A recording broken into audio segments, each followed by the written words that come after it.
एक बार उसने दावा किया कि अगर उसके पूरे शरीर को भारी लोहे की जंजीरों से बांध दिया जाए तब भी वह जेल से बाहर निकल सकता है। जेल अधिकारियों ने उसकी चुनौती स्वीकार कर ली। उन्होंने हॉर्डनी को मजबूत जंजीरों में बांध दिया, उसकी तस्वीरें खींची और दुनिया को दिखाने लगे कि इस बार वह बच नहीं पाएगा। इतना ही नहीं, उन्होंने उसके मुंह को भी खास तरीके से बंद कर दिया ताकि वह कोई चालाकी न कर सके। अधिकारियों को पूरा विश्वास था कि इस बार हॉर्डनी हार जाएगा, लेकिन जैसे ही सभी लोग वहां से चले गए, हॉर्डनी ने अपना खेल शुरू कर दिया। कुछ ही मिनटों में उसने खुद को जंजीरों से आजाद कर लिया। जब जेल का दरवाजा दोबारा खोला गया तो अंदर सिर्फ टूटे हुए ताले और जंजीरें पड़ी थीं। हॉर्डनी गायब था।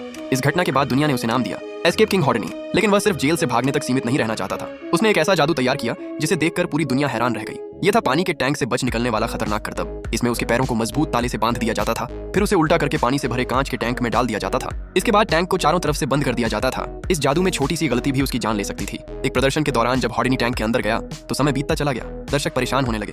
25 मिनट से ज्यादा समय गुजर चुका था। लोगों को लगा कि अब कुछ गलत हो गया है। सभी चिल्लाने लगे कि जल्दी से टैंक खोलो और उसे बाहर निकालो। लेकिन तभी अचानक पर्दा हटा और हॉर्डनी पूरी तरह सुरक्षित बाहर निकल आया। उसकी प्रसिद्धि अब पूरी दुनिया में फैल चुकी थी। उसके जादू की चर्चा बड़े बड़े देशों तक पहुंच गई। यहाँ तक कि कई राजघरानों और बड़े नेताओं ने भी उसे अपने यहाँ प्रदर्शन के लिए बुलाया। एक बार उसे जर्मनी के राष्ट्रपति के सामने प्रदर्शन करने का मौका मिला। हॉर्डनी जानता था कि साधारण जादू से राष्ट्रपति प्रभावित नहीं होंगे, इसलिए उसने ऐसा करतब चुना जो पहले कभी किसी ने नहीं देखा था। उसने बंदूक की गोली पकड़ने वाला खतरनाक जादू दिखाया। बंदूक चली, धुआं फैला, सभी लोग डर गए। लेकिन जब धुआं हटा तो हॉर्डनी बिल्कुल सुरक्षित खड़ा था और उसके मुंह में वही गोली थी। लोगों को अपनी आंखों पर विश्वास नहीं हुआ।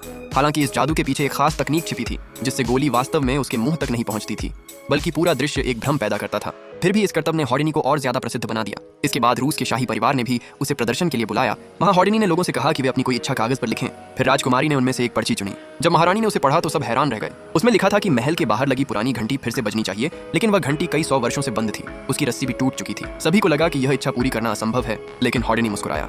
उसने अपनी जेब से एक लाल रूमाल निकाला, फिर रूमाल के अंदर से धीरे धीरे एक लंबी रस्सी निकाल दी। उसने राजकुमारी से कहा कि वह रस्सी खींचे।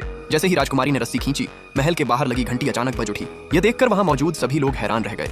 उन्हें लगा कि उन्होंने अपनी आंखों के सामने कोई चमत्कार देख लिया है, लेकिन असल में यह हॉर्डनी की पहले से तैयार की गई योजना थी। उसने पहले ही पूरी व्यवस्था कर रखी थी और सही समय पर घंटी बजाने का इंतजाम किया गया था। इसके बाद हॉर्डनी की प्रसिद्धि आसमान छूने लगी।